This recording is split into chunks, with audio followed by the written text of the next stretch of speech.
Okay, welcome everybody to Reconcile, a podcast about anything and everything between therapy, psychotherapy, existentialism, philosophy, spirituality, psychedelics, human transformation, global transformation, reconciliation, and wanted to just take a moment on this day, summer solstice, June 21st.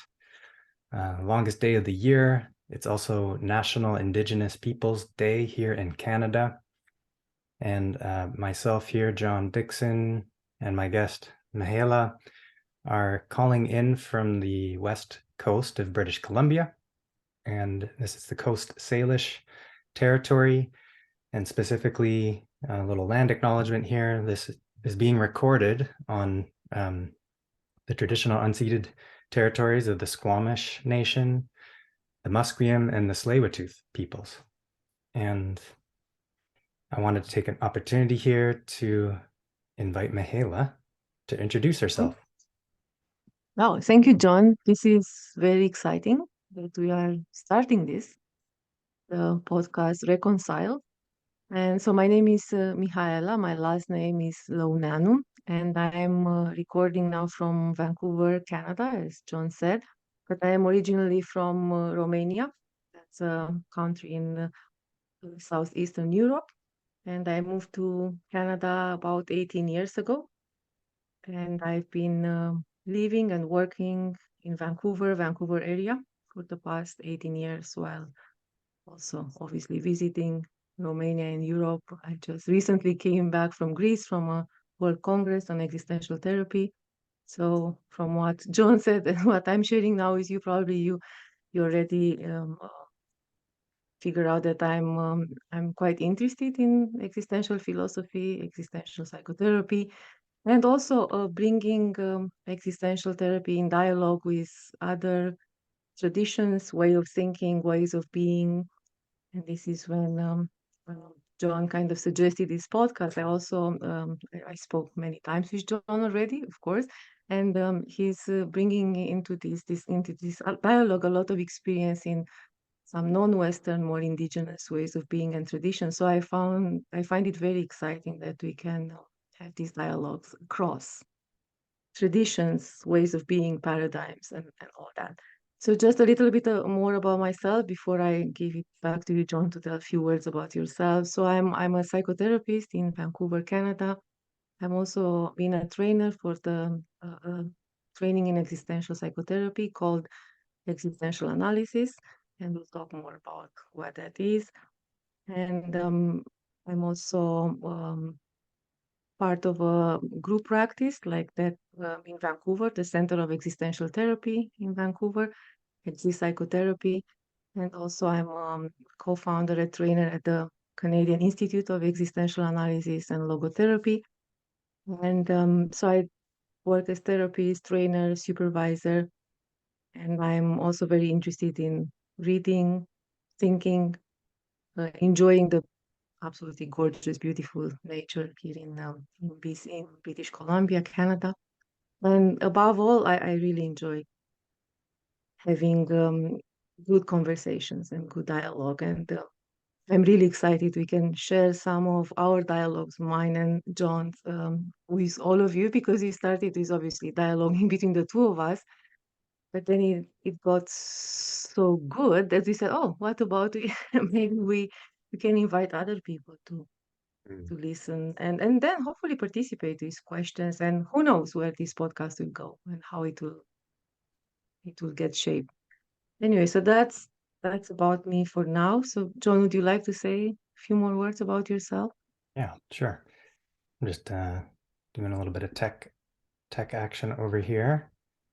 Got two of you and one of me now talking, seeing. That's okay. That's funny. We'll figure this out. Most people will probably just be listening to this, but I'll fix that in a moment. So, yeah, I'm a practicing therapist, counselor locally here in Squamish, private practice. I work also in community, in Indigenous community. And I want to say I'm also a yoga instructor. I've been teaching for 8 years. And that's part of, I think, what Mihaela was speaking to. This part of what I'm also bringing here is some influence and experience from other worldviews that can complement or work with maybe westernized approaches to healing, well-being, therapy, and so on. And so what else can I say? Along with being a yoga teacher, I could say I'm a yoga practitioner. And I find something really rich here with this like meeting place of, for example, what we'll get into a little bit more today on existential analysis, how that really complements for any yogis out there, the sadhana, the life practice that somebody chooses to step on as a yogi, for example. But, we can broaden that concept outside of the path of the yogi, just the path that a person finds themselves on, being called on, or their dharma, or saying yes to their life, in the words of Viktor Frankl, and what that looks like in living it and breathing it and practicing it and all of that. So yeah, I guess as a little intro about me, and then perhaps just a little piece around how Mihaela and I have been connected. So I did some training in existential analysis starting in 2014 and did the basic, and then did some clinical training. And Mihaela was one of my instructors, trainers. And so she's a mentor and an encourager for me. And I've learned a lot from Mihaela through this lens of existential analysis and counseling. So I thought it was important to mention that. And then, I'm feeling kind of antsy and like excited just to speak to the where we're going to go in this podcast for today, this time today, with folks, what they can kind of expect to maybe hear from it. And certainly one would be, okay, if somebody's hearing this and hearing existentialism and existential analysis, existential therapy, if they hadn't heard about that, an opportunity, I'd like to invite you in a short moment here to speak about perhaps what that is, and maybe we can dialogue on that. But we'll also be talking a little bit about Viktor Frankl, who's had a significant impact on the Western world of therapy in general, and existential therapy in particular, logotherapy especially, and our current existential analysis. Maybe Alfred Langel, one of his co-partners in developing logotherapy and existential analysis. We'll talk about him a little bit. We'll talk about the existential turn as outlined by Frankl, the 3 essential values, the concept and experience of inner consent, perhaps some elements and experience of trust, acceptance, and then we'll explore authenticity, what that is, why it might be interesting or important to consider. We'll look at phenomenology and kind of let that dialogue perhaps open up into a lived understanding of what we mean by being phenomenological and applied phenomenology, what that is, what that looks like. And we might get to this if we have time, but an interesting topic, existentialism, it's a really rich topic to explore death and dying, and a particular lens or method or technique within existential analysis called the gate of death. And maybe we give some time to explore what that is, why it might be useful, impactful, relevant to explore. Anything in what I just shared there, Mihaela, that you want to maybe add to, or should we just get started with talking about what is existential analysis? Yes, thank you, John. Oh, no, I think that's plenty. Like you basically named pretty much the core themes of existential thinking and existential therapy, right? I think you talk about authenticity, truth, acceptance, inner consent. I would add freedom and will. I mean, they are all connected. So Yeah. I think, yeah, it's plenty there. I don't want to add anything. The only thing I wanted to add is also in response to what you said about learning from our dialogues from me about existential analysis. Also wanted to share that I'm very grateful that I learned a lot from you, especially Mm, from your lived experience with some more non-Western, more traditional ways of being, experiences. And I very warmly invite you to share some of those as you feel comfortable and as they relate to the topics that we discussed today. I think for me, the attraction of this podcast, Reconcile, is really at the opportunity to talk at the intersection of these various traditions. And also, I know that you bring a lot of wealth of lived experience that may ensoul these concepts. Because it's one thing to talk about freedom is this, authenticity is this, and all that, versus like to share with our listeners an experience that may come even from as a starting point may come from a different tradition than existential philosophy. mhm, So just wanted to say that. And in response to what you said, like if I could share a bit about existential therapy, existential philosophy, existential analysis, maybe I can start by saying that so existential philosophy, it's a bit different than existentialism, and existential therapy, it's a bit different than existential philosophy, and existential analysis is one brand, so to speak, within the main schools of existential psychotherapy. So maybe I start with the broader concept. So it's existential philosophy. mhm. That That is sounds good.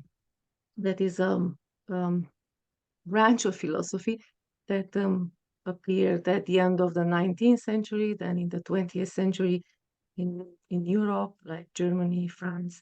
It kind of developed more. It's a philosophy that is basically questions the what it means to be human in Mm, the world. What is human existence? Is there any meaning in our life, or is it simply meaningless? Um, how do we live if we know that we are going to die? How to live a good life? How to live with each other? And so, as you can imagine, there were very different answers given to these questions, which kind of created different ways of thinking about existential in the field of existential philosophy. So maybe I will just mention some names. Maybe some listeners already read some of these authors, some of these philosophers. Maybe some will search for them if they are interested to learn some more. But maybe starting a little bit chronologically with Kierkegaard and Nietzsche, and then Heidegger, Husserl. It's also existential philosopher, more phenomenologist, I would say.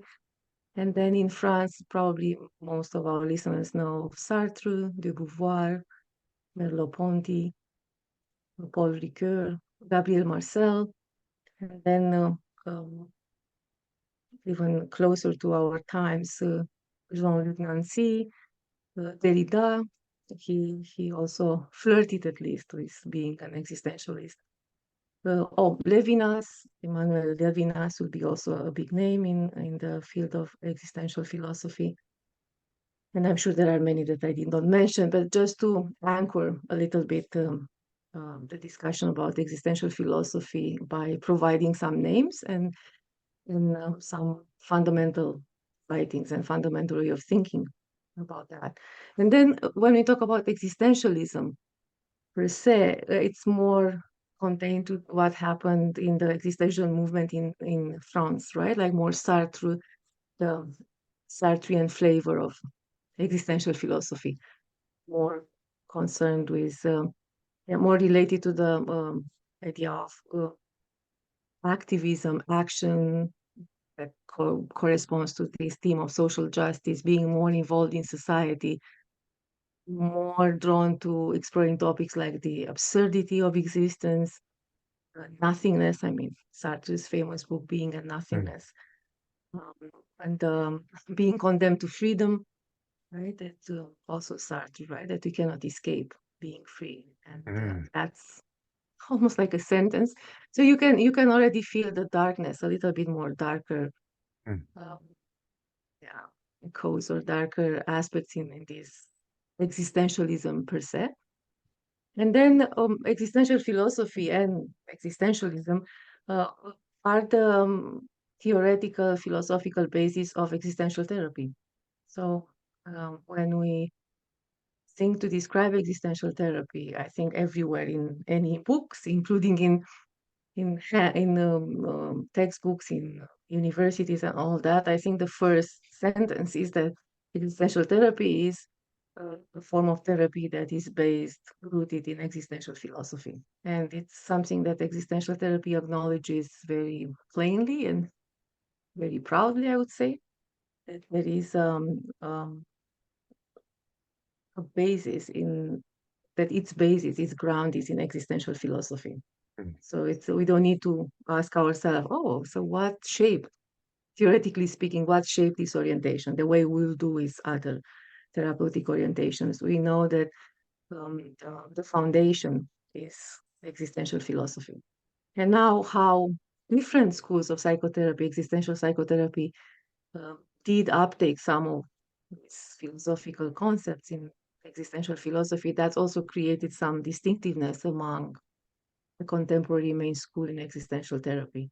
Mhm. So just briefly, because I think it's already a bit too much, perhaps, but just briefly, we have existential psychotherapy is not just one school or a unitary movement, right? There are Mhm. several schools of psychotherapy in the world right now.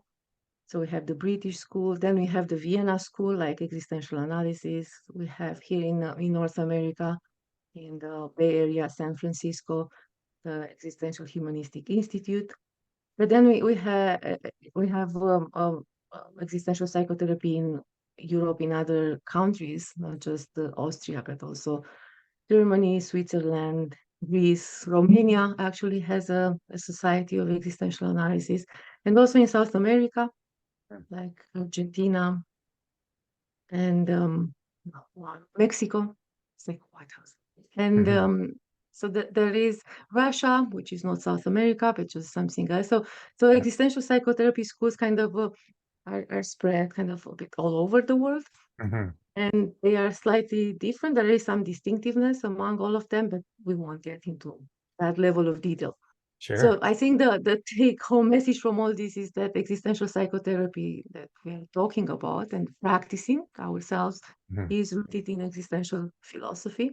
And then Mhm. I'm from what you describe as the outline of our kind of talk today, we're going to focus on more on Frankl and logotherapy and all Sure. that.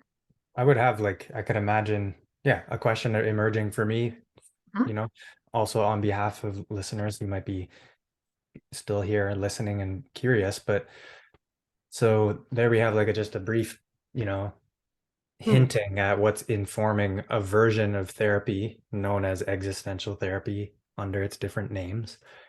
And I could imagine somebody here going, okay, so I'm still wondering, what does it do, or what's its purpose? What's its value? They've probably, maybe people have heard of other therapies, approaches to help, Mm. self-help, so on, growth, healing. What is if I were to just ask you, what off the top of your mind here would be the essence of existential therapy as informed by existential philosophy? What is the juice of it that makes it obviously so widespread and relevant and draws people to it? What's the juice of it? Where does the rubber hit the road? Yeah, it's I would say that it's the a form of therapy that is dealing very kind of squarely, openly, very openly with what it means to be human, with the human condition itself. Like many therapies, of course, which are very helpful. They can help us with if we have emotional difficulties or some cognitive, challenges or some even behaviors that we want to change. So there are lots of therapies like focused on emotions or thoughts or behaviors and helping us to change those, right? Hmm. And of course, existential therapy will lead to changes in emotions, cognition, and behaviors. But I think what's unique about existential therapy is that it really looks at what it means to be human. So rather than quickly pathologizing or labeling, oh, you have an emotional issue here, or you have a faulty cognition there, or you have a bad habit over there. Like the existential therapy looks like, okay, so this is a human being in a specific, situated in a specific context, right? As you said Mhm. very beautifully at the beginning of our podcast, even the land we exist on and live on, right? So we are all situated in a specific context. We have a specific life that looks in a specific way. So we are very situated. So this is very big in existential philosophy and existential therapy. And then we all deal, we are in a continuous dialogue exchange with this world in which we find ourselves.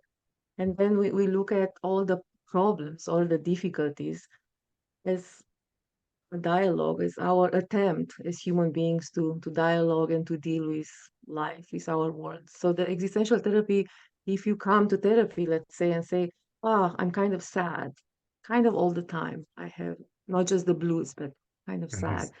And then probably another therapist will say, oh, okay, so maybe you are depressed. So let's do A, B, C, D, right, to help you with that. While an existential therapist might say, oh, so this is interesting. So this is how you experience your world. This is how you experience your life. And then we'll be curious about, is there something in particular that makes you sad, or did you have a loss, or is there a nostalgia? Maybe you left the country behind, you moved, um, or you lost a dream or something. So it's getting, existential therapy gets first that, okay, what is the human concern of this person? What is the most kind of mm, human, shared humanity kind of concern that they face. And then, of course, it's also possible that some of these concerns can turn into depression or anxiety or something that is meets certain criteria of clinical significance, and then more specific help is needed. But since you asked me about the specific, will be like we don't necessarily pathologize from the beginning. We try to understand, okay, what struggles, what existential struggles is this person having? Mhm. And also what I like in existential therapy, that at least some schools of existential therapy make the distinction between the ontic suffering and ontological suffering, Mhm. like the ontological suffering being the main suffering that emerges from simply being human.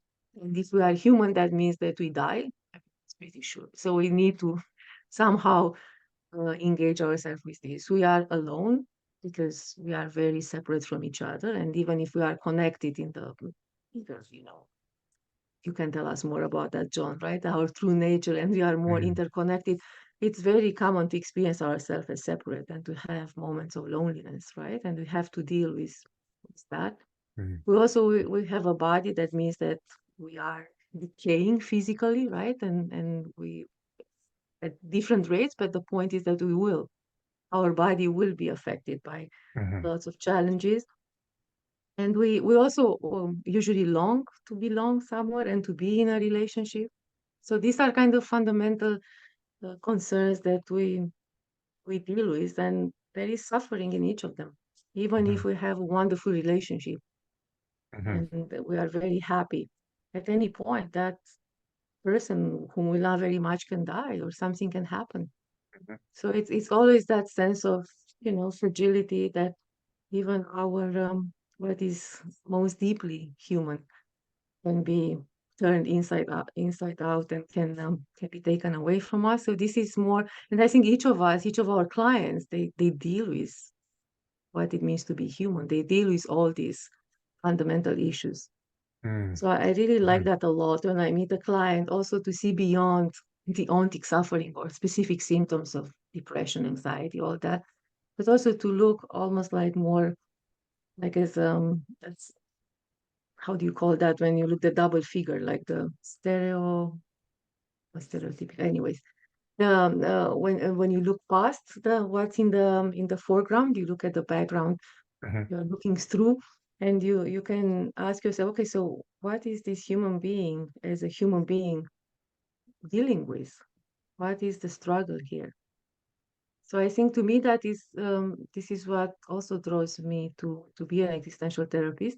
And of course, I would admit that at various points I draw on other other techniques, strategies from other therapeutic approaches. I think it's just beautiful to have some training in, for example, some experiential emotion-focused therapy to help people understand better their emotions in relationships and so on. But I think fundamentally we look for a human being and we look at Mhm. the human being in their world and in the universe. Now, Mhm. nowadays, as you know very well, and probably our listeners know, it's not just about my little world. It's now we are talking more and more about our planet that Mhm. is not in the best shape. Yeah. Not to evoke too much eco anxiety and stuff like that, but like we seem to expand our consciousness even beyond this is my world, but actually I am a human being in in this bigger world, in this nature, Mm. in this universe. Yeah. Yeah. You brought up a lot there that I could comment on or would like to speak to. And one was like early on, there's this piece you said about in existential approach, the therapist and or we as the therapist client together are meeting life squarely and openly. That Mhm, really like struck me um, as maybe the intention and the attitude through which the therapist and client are meeting in this co-created space mhm, of being two humans together. And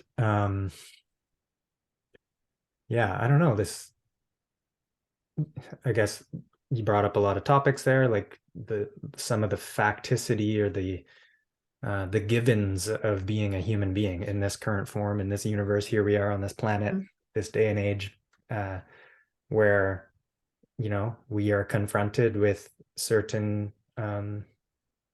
facts of existence. So we mhm, are born, we're thrown into the world, we die, we are faced with loss and, uh, you know, of various kinds. And we're confronted with the demands of the world and to the impulse to grow and to be ourselves and the dilemma of relating to one another and all this. So you brought up a lot and the possible symptoms in which somebody who might be seeking support might come to seek therapy or support for whatever reason. Maybe the family member said you'd benefit from this, or um, you know, their doctor told them it'd be good for you to talk to somebody, and so on. So um, where I was going with that, I guess, is like there's something seemingly radical mhm, in the sense of the invitation to what life is inviting us to. And maybe this brings us to authenticity at some point here. We're getting mhm, maybe honing in on that, but with all that you mentioned and all that I just kind of summarized there in terms of the things that make being human perhaps challenging, but perhaps beautiful at the same time, it seems like one way to deal with that for a lot of people is to cope in certain ways, coping reactions, or to kind of hide and to not really uh, do what you suggested there at the beginning, to look squarely and openly at our lives. It seems like there can be a lot of subtle, implicit, or explicit ways that we human beings tend to kind of turn away. And so maybe out of curiosity here, just and so that's why I feel it's radical and perhaps courageous. I think of people that come to work with me um, or to step into various places of healing and personal growth, that takes courage mhm, to open ourselves to do this, to do what we're talking about, to open up to some of these experiences. They're not just topics, but they're lived human experiences that we go through. And to open up to them seems radical, kind of out of the norm. Seems like many people, yeah, there's a lot of ways that we can cope and not deal fully frontally squarely, as you say, to use your language. So I mean, I could check in with you on the topic of authenticity, but maybe before that, like, does anything come up there when I just kind of put that out there to Mm. you? Oh yeah, lots, lots. I hope I don't lose some of what came up for Sure. me. Also, starting with what you just said, like when you said that the therapist and the client in that co-created space, they Yeah. try to face life squarely. I also wanted to add that I think it's I would do justice to something if I add it now, like in response to your previous question, what is the essence of existential therapy? Yeah. That the existential therapist is and the client, right, that also meet as human beings.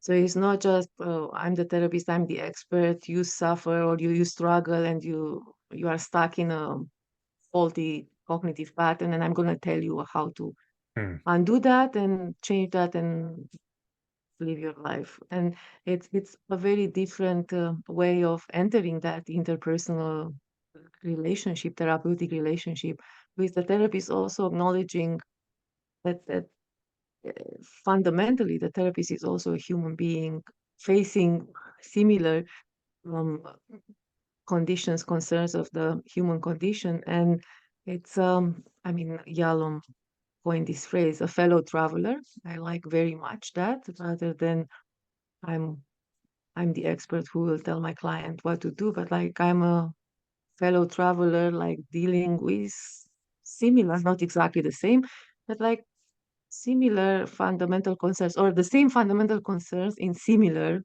ways, even if very different sometimes. mhm, So it's this personal encounter in therapy, in existential therapy, that is very, very precious for me. Like it's mm, not like a facade, right? Like, okay, I'm gonna put on my expert suit and then you are gonna be the helpless one and you ask me for advice or for whatever, and I'm just gonna teach you a skill or tell you what you should change.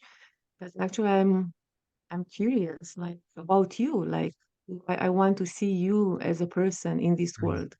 And how do you position yourself? How do you deal with the world? And I'm moved as you tell me about that. I'm not just a, neutral presence, mm, just reflecting back to you what I hear, but I moved and I may share some of my impressions as well. So it doesn't mean that I share my private life, just to be clear, in case some listeners may be confused here, like, what is this? mm. Is this still therapy? Yes, it is. Of Uh, course, I'm not gonna, as a therapist, we don't share our personal private life, but impressions in the moment. Like if you tell me a very sad story, it's human to respond, wow, my heart is heavy, mm, or my heart goes out to you. So it is that personal encounter which I and the therapist showing up as a person in this therapeutic relationship, that I think it's only just to say that it's also essential to how existential therapy works and how existential therapists work. mm, And to mhm, your other question about coping reaction, yeah, I think it's very hard to face life and ourselves squarely. I really appreciate that you picked up on that. It's not a given. I mean, in fact, talking about authenticity, Heidegger wrote that we are most of the time, and most of us, inauthentic. Like we have a remarkable capacity of self-deception, denial, self-denial. Like not looking at squarely at what is yeah. in our world and what's going on with us. I mean, also remarkably Yeah. skillful, naturally skillful, I would say, not to pay attention to certain things that are not flattering for ourselves, like to have very selective attention Hmm. to ourselves and in our the way we build our self-image, to maybe to pick on most people, to pick on the most flattering aspects. Of course, there are also those people who have very negative self-concepts who will pick only on the negative. So Mm, that's also true. But I'm just saying, yeah, we are terribly biased and very, very not naturally equipped to maybe to look at the reality for what it is and to face it squarely. We have lots of coping reactions into denial, and just to say it and maybe to be a bit provocative, we all need coping reactions and self-deception and denial and all that. hmm. Because I mean, think about death, right? If we every single moment will think about death and we really experience that terror, or maybe for someone exhilaration, whatever it is, probably we won't have much energy left for to do our taxes, to pay the bills, to all the to do grocery shopping and Hmm. all that. So it's there is a place for those. But I say I agree with you fully, and I really like the concept of courage, existential courage that you brought up. I think in order to even aspire to be authentic, meaning that to look and be, to look at the reality squarely and ourselves squarely and to really show up as ourselves, not as how the society wants us to show up, that requires a lot of courage. And that was a big theme at the Third World Congress on Existential Therapy in Greece in May this year. Hmm. And Amy Van Dorzen, which I highly recommended. If you can read something written by her, she had her almost entire keynote speak around existential courage and how essential it is to be an authentic human being and to embody that freedom Hmm. that is fundamental to us as human beings. Hmm. What So was her yes, name again, just in Em, case? E- Emmy Van Dorzen, Oh, Emmy van Derzen. Yeah. yeah, or Van Dorzen, maybe that's it. I mean, she's from, I think she's Dutch originally, so I have Yeah. no Okay. idea Yeah. exactly how, but yeah. Okay. So yeah, so that's yeah, it requires courage. And yes, I think we are approaching the topic of authenticity, so Hmm. existential honesty, Yeah. So, radical honesty. Yeah. uh-huh. So, I mean, as you kind of you pointed out or suggested what a few, whether they're existential philosophers or existential therapists, um, have suggested that the norm, and maybe this is Heidegger, but the Mhm. norm is to rush to cover over and hide ourselves from ourselves and from each other, like the masses. And what we're speaking to here, it sounds like we're dancing around what maybe the value of doing this is, which is to say cultivating existential courage or finding the willingness to look squarely and openly at ourselves and at life. It seems like that's what we're talking about and calling forward here. And um, hmm, so I think, and then so I think we're moving our way into authenticity then, which is to say, um, if the norm is to cover over ourselves, to kind of hide in various ways that we do, I can imagine someone listening to this going, okay, well, I kind of, now that you mentioned it, like my coping mechanisms, I kind of like them. I like Mhm. how I'm occupied with certain things in the world, and you know, I don't have to face these things. But why would it be good for me to, to try on this existential courage and to turn toward myself? Like, what's the value? Why is that good? Why not just be like everyone else and just kind of go go with it? Yeah, that's a great question. And initially, if we just take your question, like especially in the context of our life and current life, society, culture, like, yeah, it may not even be apparent the value. Like, why not just fit in, go with where everyone is going and have no conflicts or very, very few conflicts. And yeah, let's do what everyone does. And I think that's why I think Heidegger emphasized that inauthenticity is our kind of the baseline basically for most of us, for the vast Mm, majority of people, because it is convenient, because we have this desire to and need to belong. We, not many people like to just stand out and shake the boat and to or rock the boat, sorry, rock the mm, boat and all that, right? So it's there is a comfort and convenience, and then you don't have to think too much.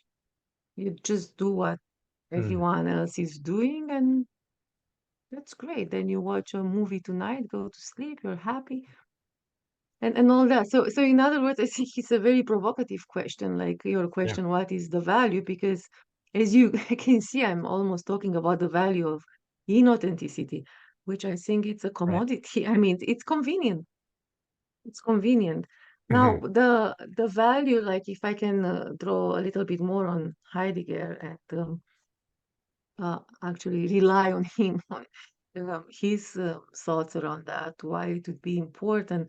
Like he would say, and this is a very imprecise paraphrase, that like it's we sorry, it's my phone. It's each of us, right? Each of every single one of us has a unique opportunity, right? It's almost like a so who we are, our being is it's a window into being with capital B, if you want, right? Mhm. Each of us, by who we are uniquely ourselves, reveals, discloses a unique way of being. And we are given this opportunity to be who we are, to fulfill, he would say, the utmost potentiality Mm. of being ourselves. So it's we come into this world, of course, we can just do what everyone does, and I don't know, many people, most people, the vast majority of people, as Heidegger would say, would do it. And it's not necessarily to be judged or something like that. But then the question is, if we are here, like, do we want a bit more than that? Like, do we want perhaps to marvel, to feel the awe of the fact that we exist, that we are, rather than that we are not? And we have some capacities, and we have, including the capacity to taste life, to enjoy different experiences. Is it worth cultivating that? Is it worth if I was given this gift of life and of being myself, like having a certain, shape and capacity, skills, desires, and so on, is it perhaps worth it to try to fulfill that potential, to try to be myself? Because in being myself, each of us being ourselves, we disclose really new ways of being. We enrich this being in the world and being human. Mm. So, in other words, is it a necessity? I mean, can we live? Are we gonna die if we don't become authentic? I don't think so. Mhm. Actually, some people may prefer it. It's more Mhm. convenient, more comfortable. It's not a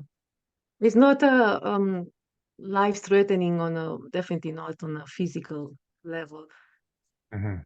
but maybe on a spiritual level, on an existential level. Then, if we truly don't make any effort to ask these questions, who am I? What do I really want? What do I really long for? And to have the courage to go after it. But maybe down the road we can kind of hit a rough patch in our life when we say, damn it, I'm really bored, or I find no meaning. Why am I here? Or at the Mhm. end of our life, we may look back and say, oh, God, I was alive, but I didn't live my life. And that's Mm. too bad. So, yeah, is it are we in a mortal danger, immediate mortal danger, if we are not authentic and we don't face life squarely? Probably most of the time, no. But again, from an existential or spiritual point of view, I think not being even curious about who am I and what I want and what am I going to do out of this gift of life Mm. may Mhm. perhaps predispose some of us to feeling meaningless, bored, useless, Mm. Mhm. and so on. And then for others, it may be no problem whatsoever because they won't be bothered by such questions. Mhm. Yeah. What do you think it is that maybe there's some people like you suggested, somebody goes to the end of their life, they're on their deathbed, and they're like, shit, I Mm. didn't live my life. Why did like, they start to ask those questions when what I like to say, colloquially, when shit gets real, they start to ask those real questions. When Oh, they yeah. know that they're out of time, I've got a week to live. And this might bring us to the gate of death topic, but Mm. it's like my first question was, what do you think it is that gets people thinking about this kind of stuff? Like, authenticity, or am I really living my life the way that I want to, or the way that life is calling me to, and so on. Mm-hmm. So that, like, Yeah. what gets people asking that, is that like a personality thing? Is it, just developmental or Mm-hmm. unique to each person? And then certainly, we haven't talked about trauma and intergenerational trauma and all that stuff, but accessibility. But then again, the existential givenness of, especially maybe, for example, knowing when you're going to die, the timeline, you're out Mm-hmm. of time. You don't have time. So I guess I'm just offering it to you, like, yeah, if the norm is inauthenticity, and I'm not using that in a judgmental way, just in a way that frames the ease at which it is to be comfortable and to maybe conceal ourselves.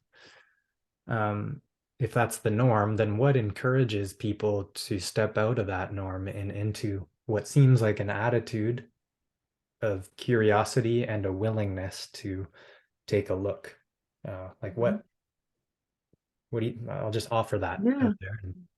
Yeah, I think there are many ways. I don't think it's just one way. I mean, for example, it could be as simple as somebody was born in a family like Heidegger's or whatever. Just kidding, right? Like, Mhm, and they're really immersed. I have clients who grew up not in Heidegger's family, but like in family also very philosophical, intellectual kind of atmosphere. They read Heidegger when they were 10 or 12. And mhm.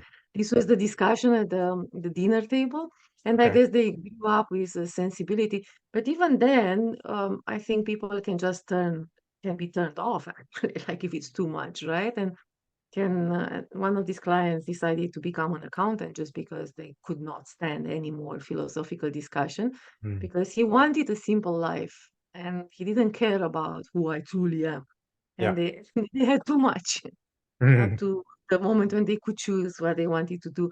So, but it could be a sensibility that is developed like through family, friends, school, mm, like whatever external conditions are there. But for me, what I notice, especially with clients, with myself, like what really opens up this door towards living more courageously in an existential way and stepping out of the norm is really suffering and crisis.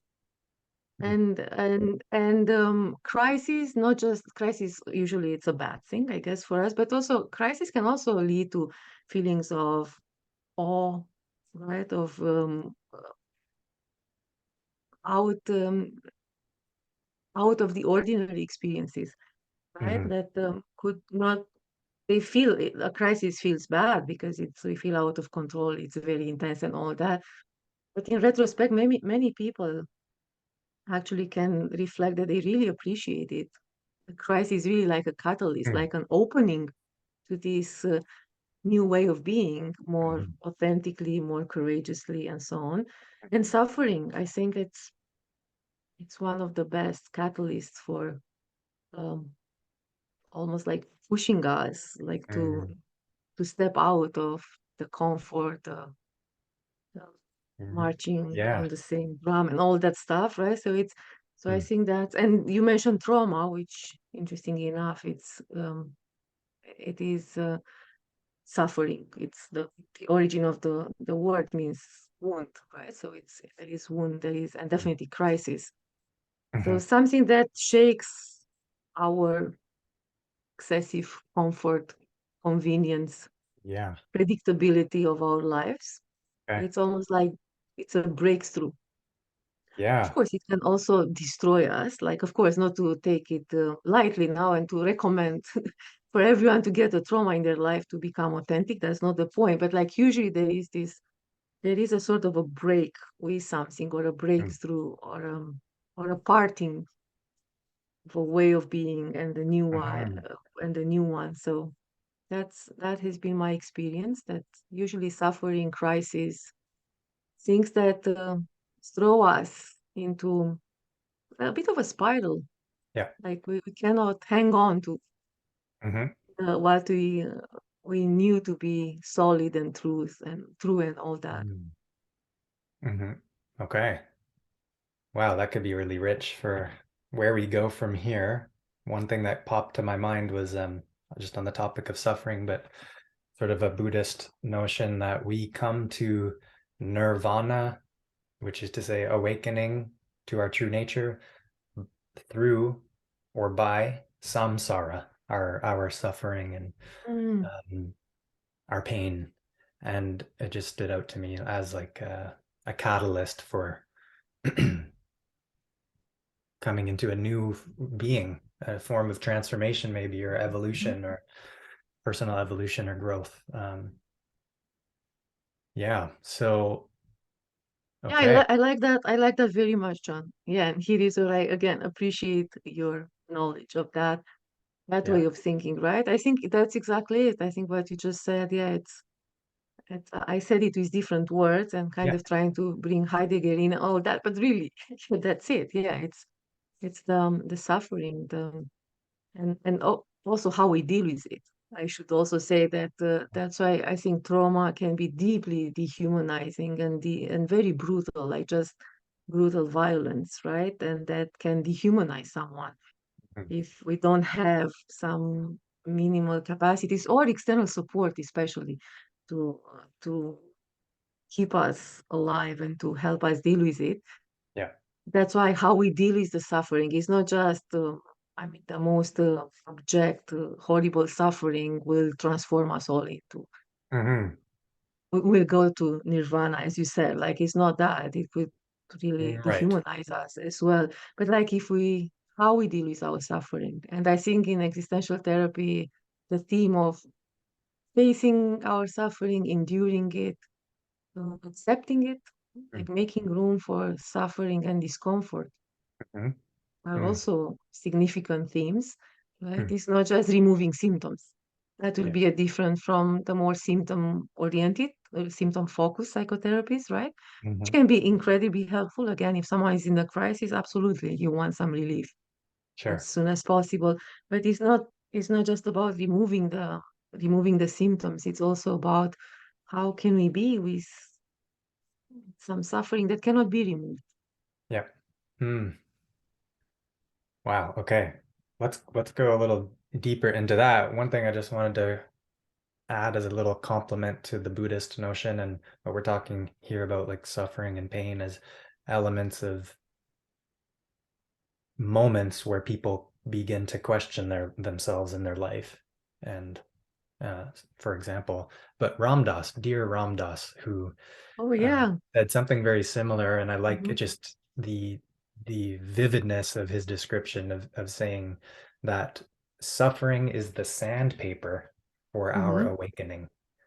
Suffering is the sandpaper for awakening. And I really appreciate that. Or even like a Christian perspective, um, like the notion that suffering brings one closer to Christ. These Mhm. different worldviews that speak to this experience of I don't know, breaking through old ways of being into new ways of being and seeing.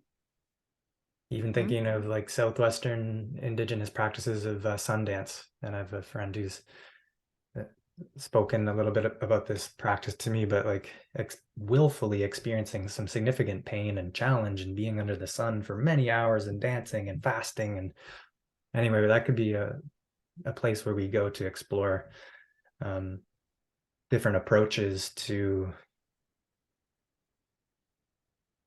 prayer, Mhm. transformation, healing.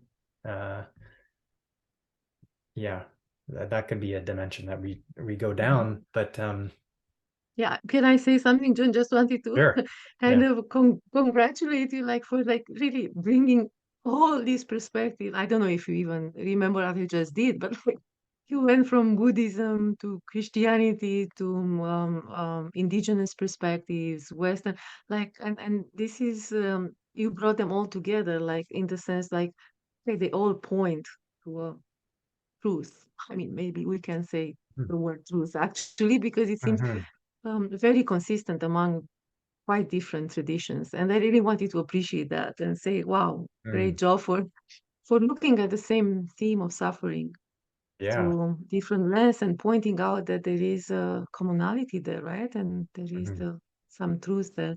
And also, if Mhm. I can quickly share, like you mentioned therapy, transformation, suffering, and Yeah. I was touched by a story that at the Congress in Greece, like someone from Greece told us, right? She was a Greek psychotherapist, existential psychotherapist, and she said that she went to a festival, right, theater festival in one of the very, very old Greek theaters, like somewhere like 300 before Christ, kind of old, so very old. And they are still Okay. having those festivals. And then next to this very old theater, it was an old temple, and where thousands of years ago, like people who were sick came for healing. And then this person was telling us how the old Greeks, like the ancient Greeks, understood by healing, including like spiritual, like emotional, psychological healing. And Mhm. that really moved me. And I think it's connected with what we are talking about and what maybe existential therapy is unique. It's more unique feature of existential therapy that we don't Mhm. remove the suffering, but we gestate it and we wait it. Ooh. And so the story goes like this. So in the again millennia ago, right? So people who were sick came to this temple, accompanied by some people from their community, like family, but maybe friends and all that. And they were brought there and they were put in the room with community around them to wait to heal. And then, of course, on the surface, it felt like, oh, that's kind of pointless or kind of cruel, right? Like, can you just not help them, right? But the old Greeks, they said, well, no, the healing happens after when someone is waiting in that suffering, allows the Mm. suffering to do its job, to Mm. really carve a new kind of way of being in that person. Mm. And then when they receive the message from the God, I mean, they have lots of gods. So there was a spiritual component that when Right. they received, basically when they hear what they have to do, what's aligned with their being in that sense, right? Like then they will be healed. And if they do not manage to attune, right, and to allow this transformation to happen and to align to the new way Mm. of being that is offered by the suffering, then of course they will die, right? And so the only thing we can do is to protect the suffering, to have community around it. I felt so moved when it was like they Mm. came and they suffered with someone close. Yeah. They were not just alone in a room, okay, go suffer, but they were with people.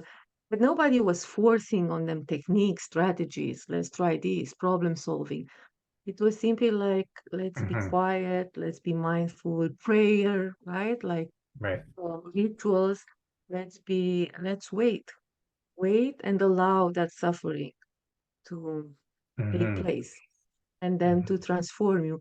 And once you hear the message, which I understood it as a message of like, how could you be in this world now? Like, what did you learn from this? What's the meaning? Going to Viktor Frankl, what's the meaning that you hear in this suffering? Mm. Like then those people were healed in the sense of made whole, right? Healing, whole. It's that holistic, it's same Mhm. root, Greek root, right? So there you go. So the Mm. healing was making whole. And so I was very moved. And I think it relates to what you are talking, that suffering is a great teacher, not only because, yeah, we like brutality, the brutality of suffering, and we are just a little bit sadistic here, right? And we want people to suffer, but because this is how transformation happens. It carves suffering Mhm. carves us into it's like a sculpture. Yeah. Wow. Mm. Beautiful. Thank you for sharing that story. It has me thinking about, well, I'll offer something from Viktor Frankl here in a moment, but how one thing that's coming up here is, through your story, through some of what's been shared, is the human experience where maybe pain is part of the human experience, Mhm. as it's like a given, but how on the one hand we can be going through life, humans can be going through life, and then external situations create suffering and pain and so on. but we're also, it seemed like, hinting at or suggesting, and even through a therapeutic lens, that, and I'm hearing also both and coming up as I'm starting to talk through this, but a person can also willfully, volitionally choose to like open themselves up to the unknown, to the vulnerabilities of life, to exposing themselves to pain, perhaps that they didn't even know was there. And I guess I'm just hinting at this, like, this spectrum where somebody can choose or answer the calling to,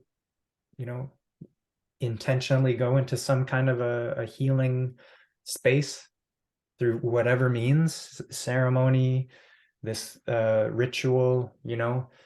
I thought of like the transpersonal psychology, psychotherapy approach, which, to use a technical term, the soteriological agenda of transpersonal psychology is to intentionally induce a non-ordinary state of consciousness to, in part, awaken healing intelligence as one dimension of a non-ordinary experience. But where I'm going with that is just this curiosity around how sometimes by circumstance humans can be forced into a healing event, a crisis of healing and transformation, and maybe perhaps that might be the majority. And then there's also the this other end of the spectrum, or part of that spectrum, where maybe there's nothing circumstantial going on, but somebody is choosing to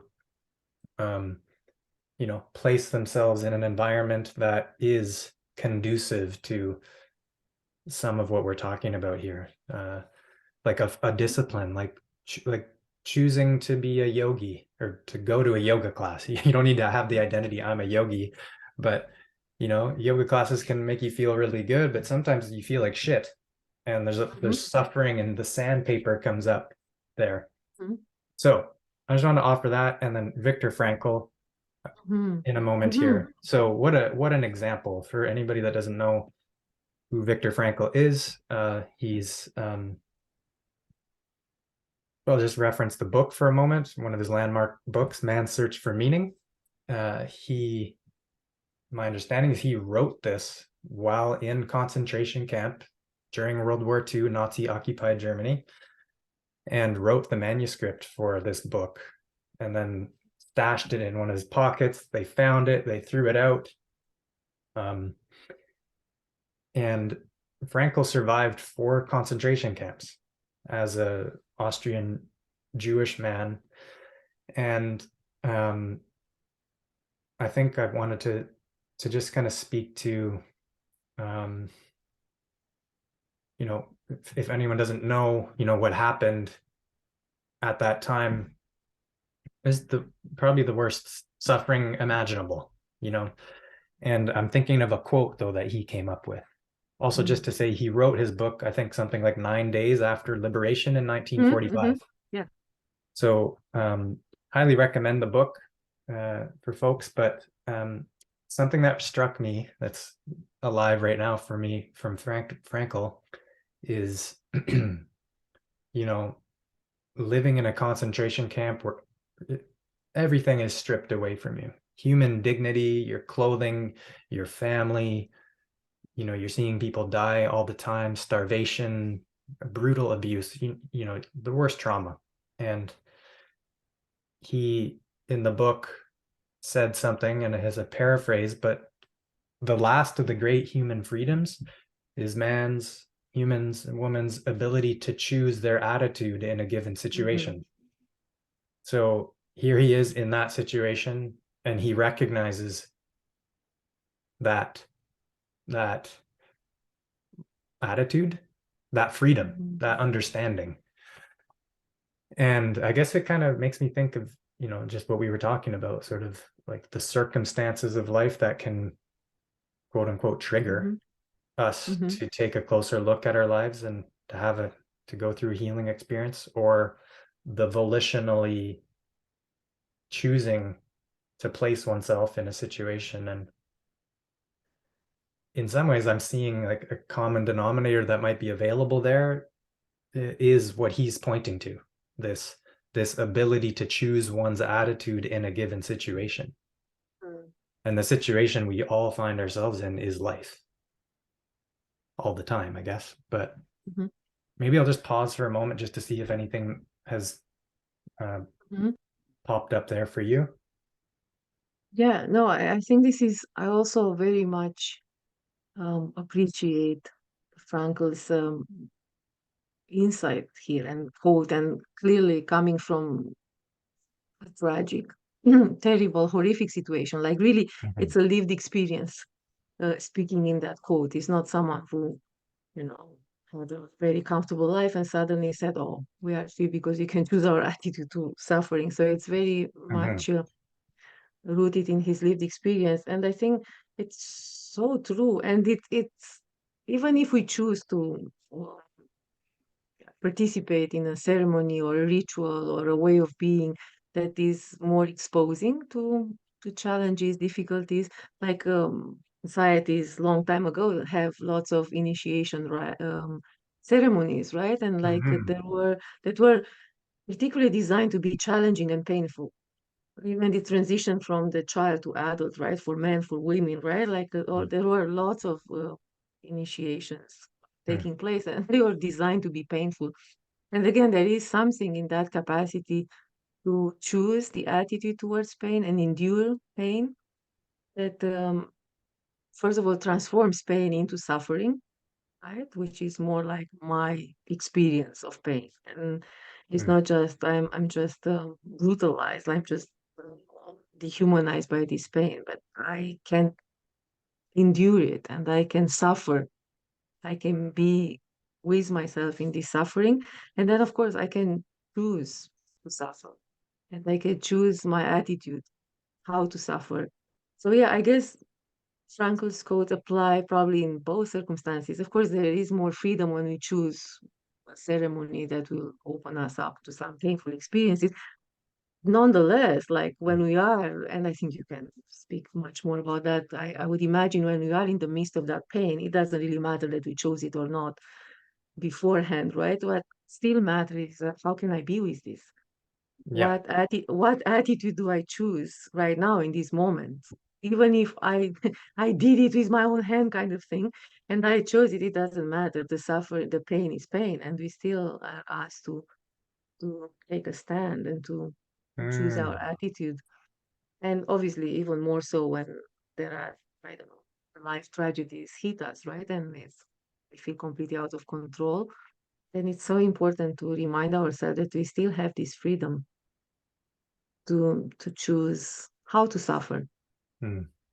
Would you, just to like offer this out there, but could you imagine or maybe offer an attitude or two that you could see as being making that experience more difficult on the one hand, and then on the other hand, what would an attitude be that would cultivate, I don't know, whatever, more ease, more Mm-hmm. making that more Yeah. manageable? What are some ideas that you have there? I think my own experience with pain and, yeah, suffering, and also witnessing my clients going through lots of different kinds of pain and suffering, is Mhm. that the more someone is fighting it and resisting it and refusing to make room for it as part Mm. of Mhm. someone's real truthful reality. I mean, actually, this is happening basically.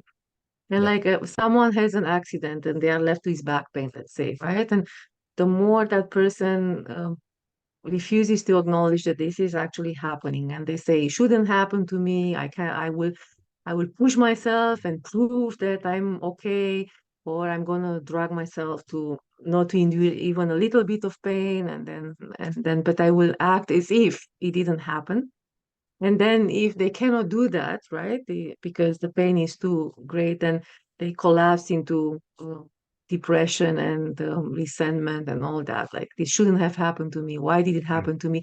So in other words, the more someone resists and fights against, and it's like, Mm. no, I will never acknowledge that. This is not fair. This shouldn't have happened.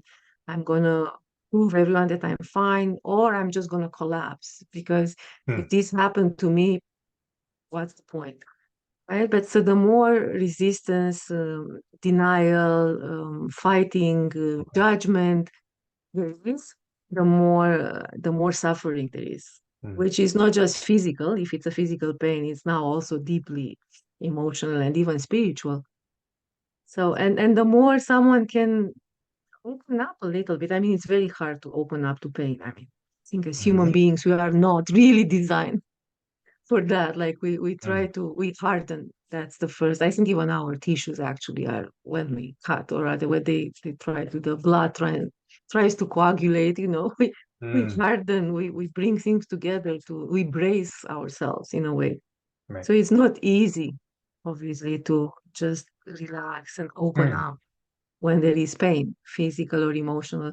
But I think the more we learn to create some space in the pain, to Mm. breathe in the pain, through the pain, and to accept it Mhm. slowly. First to endure it, Mhm. and then to make room that this is my reality. I may not like it at all, that now I cannot go and play basketball or whatever. I can still be with myself, and this is part of life. Mm. And I need to slow down and I need to take care of myself, and it's okay. So I think acceptance, endurance first, because Right. sometimes it's hard to just accept. Endurance and acceptance are really, in terms of that attitude. And Mm. then sometimes courage. I mean, Frankl, with his Right. experience, when I think he was several times very close to being killed in the concentration camp, right? And he was, if someone is putting a gun at your head, like it's really not the moment to start breathing into your pain and accept it. Like, so then I think probably in that situation, when there is this kind of situation, also courage and Mm. facing it, standing up and Mm. facing it. Yeah. So Wow. courage Right. is also an attitude That we can that, call on and yeah. consciously choose. Okay. Mhm. I thought of just to like capture almost like in a statement, but the part about the resistance, that it's like what we resist persists. Oh, yes. That's a good one. Yes. And I've been working with this image of or almost like a question, but it's visual, image, and somatic at the same time. But the question of am I a conduit or am I a resistor right now? Mhm. Electrical, metaphor, but um and just as like an opportunity to check in, where am I on that spectrum of like, am I kind of trying to push through and endure this kind of situation and not accept it? Or am I just open and accepting and, you know, to borrow like a little teaching from Adyashanti, can I open up to this experience 10% more right now? Whatever Mhm. it is, you know? That's beautiful. Yeah, that's so well said.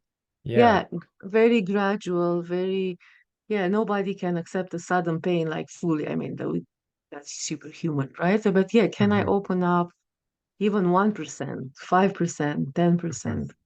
Mm-hmm. Yeah, and can I wait? Also like that, I go back to the ancient Greeks, right? Like can I wait? Can I make room for this suffering to transform me? Mm-hmm. Okay. Yeah. Uh, this brought me to kind of offer the question to you to share, what is inner consent? Yeah, I'm not surprised you are bringing the question now, because it's Mm-hmm. almost like an organic unfolding, right? Like Yeah. inner consent being like if I can consent to the conditions of my life, like, or in you know a more suggestive way, a more better way of saying, can I say yes to my life with Mm-hmm. all its conditions, right? And sometimes one of those conditions is pain, physical or emotional or spiritual. So can Mm-hmm. I still affirm life? Can I still say yes? Or am I saying no? There's no way I'm going to live with this pain. Mm-hmm. There's no way I'm going to live with this reality that I didn't want and I cannot accept. Mm-hmm. So it's also the inner consent highlights also our fundamental freedom Sartre would say that we are condemned to freedom. And Frankl would say also that we can choose our attitude even in extreme situations, right? Like Right. we can provide a Mm. yes to whatever is going on in our life, Mm. or we can also say no. Mm. That's why existential philosophers and therapists are more open than others, perhaps, to talk about suicide as a choice. Right. Like, I can say no. Mm-hmm. I don't want to continue living like this. So Mm-hmm. there is always the potential for saying no. But yeah, inner consent is like means to say yes to being in this world, in this physical body, right? To existing in this physical world, on this planet, in this universe, in this body that is very, again, unique for each of us. Then Mm-hmm. also to say yes to having feelings, emotional experiences, to being in a web of relationships, Mm. even if we want it or not, we still are in a web of relationships. Saying yes to being myself and each of us being our own self, Mm. which may sound amazing, you know, on paper, but could be incredibly difficult in certain circumstances Right. to be myself and to show up as myself with others. And Mm. then also to say yes to an existential project, so to speak, to for what am I here? Like, what am I doing Mm. from this gift of being alive? Yeah. Like, am Mm. I engaging with it? Am I doing anything, or I'm just wasting it, or not even asking the question? Mm. Mm-hmm. So inner consent, will that be different than acceptance or related in some way? I think it's related, yeah, because if I accept my body, the world in which I live, I suppose there is at least endurance, right? If not acceptance. Okay. Okay. Hmm. Interesting. So this is such a rich topic. So many things pop up to dialogue Mm, on as we're organically flowing with this. Yeah, I wonder, like an example came when talking about consent. Do I consent to this situation or not? And it can be a yes or no, yes to life, no to the situation. And um, from an existential analysis perspective, that something popped up here around like living in accordance with the situation and my values kind of came up. mm, And I wonder if maybe I could invite you to say a little bit about that and like perhaps there's such a nice succinct statement from existential analysis. It's like it's its primary MO, its reason for doing what it does and offering it to people. But mm. I wonder if you could say a little bit about that and if EA is there to support folks in living in accordance or to finding their inner yes to life, or yeah, what might you Mhm. kind of say there? Yeah. Oh, I would say yes, for sure. I mean, that's one of the definitions of existential analysis, like the definition from this perspective of inner consent, right? Living with yes to life, with Mm. all those conditions of life. But I'm also reminded that I don't think we mentioned yet what existential analysis is. We didn't do that explicitly yet. No. So I wonder if it will make sense for me to just briefly, just to the listeners, especially when we say EA and stuff, that we mean Yeah. existential analysis.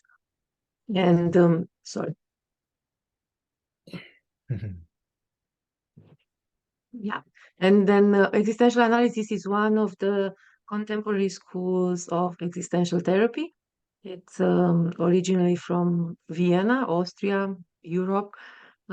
So Viktor Frankl kind of was the one who started the coined the term existential analysis and then started that new movement in psychotherapy Mm. called logotherapy, right? Like the therapy focus on meaning, finding meaning, and living the meaning in our life. And then Alfred Langley is the one who built on Frankel's initial work in logotherapy. And you said it already that Alfred and Frankel worked together for a period of time, and then Alfred Langley developed a full contemporary model of existential analysis. And yes, to come back to your question, we say in existential analysis that yeah, living with consent, with saying full yes to our life is at the core of how existential analysis aims to help people, right? The clients. How can they Mhm. find their own yes to the Mm. various conditions of their life? But then you said something before, like about living in agreement with oneself and with the conditions of the situation. Like, oh, can you repeat that part? Yeah, this piece around like living in accordance with one's Uh-huh. values and Mhm. the given situation. Yeah, which I think it's very important. I mean, it's something that I deeply appreciate because it's not just because sometimes um, there could be some exaggerations, even in existential philosophy, but Hmm. existential therapy, when people reading depending what they are reading in existential philosophy or therapy, they said, okay, so great, so this is my life. I have to live my life to the fullest. I'm just gonna choose what matters to me, and I don't care if I hurt others or if if I'm just gonna be myself, Hmm. and that's it. This is what what I hear you saying. Just be yourself. Don't be like the others. So Right. I'm just gonna be yourself, and I'm gonna be my choices depending on what my heart longs for and what's important for me. And so I'm authentic and I'm my own self. And there is a whole host of problems coming with that. And Yeah. sometimes you can see them when people talk, the pop culture talks about authenticity. It's exactly that. I am my true self, and you cannot tell me not to do this. Mm. Otherwise, you're just, violating my authenticity. Mm. But so what I appreciate in what that statement that you made is like, yeah, sure, it's important to live in accordance to my values and with in accordance with what's important, what's called for in a situation. Mm. So Mhm. it's and this is when we talk in EA about moral conscious, not in a moralizing way, but that capacity to attune not just to what I want and like, but also what is appropriate. How would it be for the others that are part Mhm. of my life if I were to do this? Would that hurt them? Mm. And I'm not talking about hurt in the sense of, oh, they won't like that and they're gonna suffer a bit because it's not what they expected. I broke their expectations, not that kind of pain, because Mm. that's growing pain. Yeah. But like really like to damage their sense of dignity, of self-worth, of personal value. So if something that I do, like for example, if I betray someone, if I betray a friend, right? That's more than just, oh, my friend didn't expect that I would do that, and they are annoyed and with me and they are upset. There is something much deeper there. Like then even if I perhaps I choose something important for me in betraying that friend, Mm. it still leaves me open to being questioned on the second ground of what you just said. So maybe it fits with me what I did, but does it really correspond? Is it still is it Mm. really the right way Mm. for the others? Have I done good or have I done right for condition of our friendship and Mm. for that person's dignity? So I really like a lot that balance, right? That it's Yeah. not just okay, live in accordance with whatever you feel like. Mm. That's not what it Mm. is. Like with the fleeting feeling, I feel that I can do that. Yeah. To hell with whatever the other Interesting. person wants or needs, right? I'm just gonna do it because Yeah. it is my authentic self. So Ah, it's the interesting. balance. So it's like also asking ourselves in this relationship, in this community, in this country, in this world, Yeah. like if I choose this and I'm deeply Mhm. satisfied with it, is there an impact? Yeah. Hmm. So that I think that speaks a lot about again the relational dimension of existential therapy, right? Like the value of seeing people interconnected and in relationships and Yeah. not pushing authenticity to become this kind of isolated, solipsistic kind of notion. Self-centered. Yeah. Self-centered, yeah.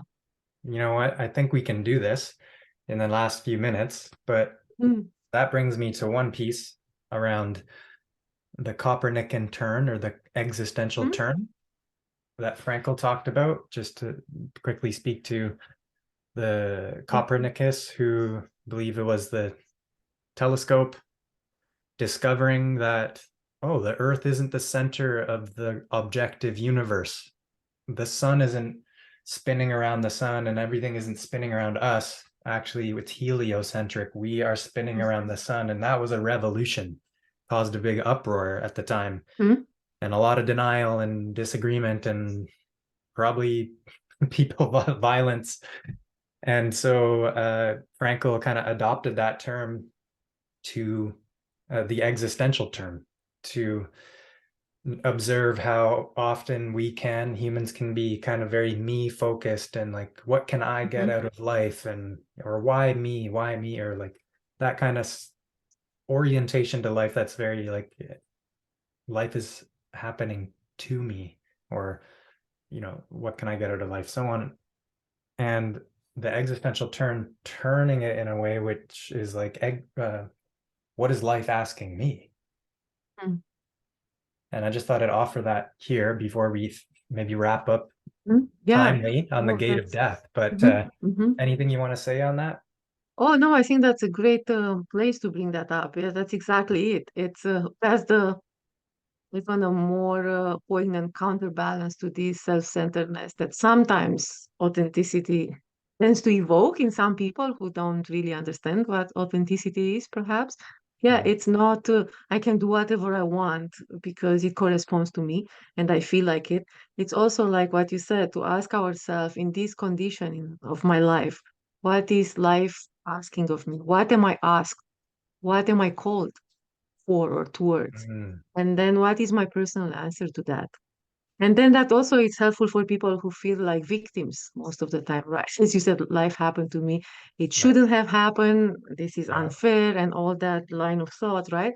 Mm-hmm. To kind of if we try to step outside that victim mentality a bit and to say, okay, this happened to me, that's for sure. It's very unfortunate. So we Mm-hmm. can obviously offer our compassion for that. But now that this happened, what do I do with it? What can I say to it? And Sartre had he comes to mind, right? He has this. He wrote this like it's not so much what history made out of you, right? That you are born in a certain family in a certain time in a certain country, but what are you doing out of what history has done out of you? So there are echoes of the existential turn even there in Sartre, right? Like, what is the stance that we take? What is the response that we give to what happens to us? And that way, like, people tend to blame their mother, father, family, Mm-hmm. lots of people, right? Uh-huh. For their misfortune or some things or another, which may be also valid, but then, okay, and now what? Now, We yeah, still right. have to, we still need to find the best way to Yeah. give a response to that and to live the best life Uh-huh. we can. This brings me to probably our last little point here. So, for example, somebody holding on to blame of other people, which Mhm. again can be very valid, right? Like Yeah. many reasons that Hmm. there's Absolutely. a lot of Yeah. injustices out there, and then you bring it to the point though, like the kind of striking point. Okay, so what? Like, brings me to my point. This last question that we probably have time for. It's timely. The gate of death. You're out of time. There's no tomorrow. Here Mm. you are. You're alive right now. And do you think you can do this, Mihaela? Can you introduce us to the gate of death? Yeah, I think it of this is a method in existential analysis that deals more with anticipatory anxiety. So Uh-huh. I don't know, do you want to go into all that now? Um, It's yeah, I was just thinking because it's not so much that you are alive now and what are you going to do. I think that's definitely the existential term. It is more for people who really are afraid that they're gonna die if they step on a plane, or they are gonna die if uh, they do something that they fear, right? That they're gonna die if they touch a spider and all that kind of stuff. And then we help them to face their death, basically imaginary. We don't push yeah. anyone to Well, yeah. the brink of their death. But like it's ultimately, I think the idea is that all our anxiety, it's a death anxiety. I mean, we are afraid of our annihilation, so to speak, Mm, or physical disintegration, right? And then mhm, this method is really helps people to fix that. Yeah, it's absolutely true that each of us will be annihilated physically, mm, that we will die. And then mhm. to help them kind of go through imaginary again, through that gate of death, Yeah. to make it part of their reality. Yes, that will happen, and I'm still here, and I can be even with this. Hmm. First of all, I would obviously hope that for things like anticipatory anxiety, they will realize they won't die if they touch a spider, so they will still survive that experience. But Mm. more broadly, right, that we can even face our ultimate existential concern. So what do you find that method? What do you find, how does that help somebody?